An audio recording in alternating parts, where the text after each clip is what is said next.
Well, greetings to you. I have visited this very delicate subject once before, not for some time, but at the moment going through the House of Commons is something called assisted dying, or assisted suicide. You can call it what you like. You can call it, as many people do, dignity in dying.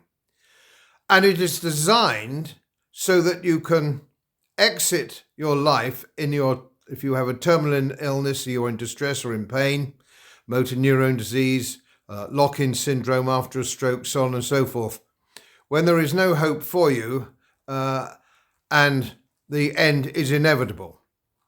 Now, I know some people have a religious objection to this, the Catholics in particular, and Jacob Rees-Mogg has issued a statement basically that it's against his Catholic faith, and he's a Catholic. Well, fair enough. I'm not a Catholic, right? I am a Christian, but I'm not a Catholic, and I have no problem with this because I have had, and I'm quite sure that many of you have had, members of your family dying in great pain and distress who desperately want to depart this life, and their passage must be eased if it is possible so to do. Now, you will all remember, or many of you older members remember, Lord Ricks, who was desperately against this. He spoke out passionately in the House of Lords and on television. His end, the last 2 or 3 weeks of his life, he met with in great distress, in great pain, and he publicly changed his mind. He said, I was wrong.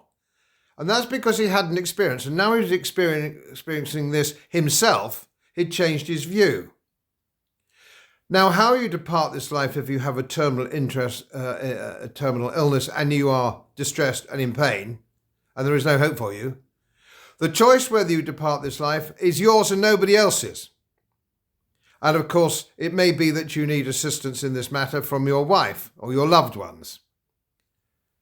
So, I respect, if you're a Roman Catholic, I respect your position on this, but I don't want you to force your religious views on me. We all know death is coming to us. There's nothing that can be done about it. But we do sometimes fear the mode of departure. And that should be eased in the same way if you have dogs, cats or horses. You ease their departure if they are terminally in pain and distress. In fact, if you don't, you could go to prison. So all we're asking for is to be treated the same as any dog or cat or horse or any animal which is in distress, terminal distress. I don't think it's unreasonable, and I think it's totally unreasonable that one of your loved ones could be charged by assisting or facilitating a peaceful departure from this life. There's an organisation called Dignity in Dying which is sponsoring this. It costs nothing to do with political parties, nothing to do with anything. As a libertarian, I speak as a libertarian. How I depart this life, if I so choose, is nobody's business but mine. So politicians, whatever you think, whatever your private views are, keep your neb out of this important decision for the benefit of your electorate. We don't care what you think, but we know what we think. Nobody's talking about compulsory euthanasia or anything like that.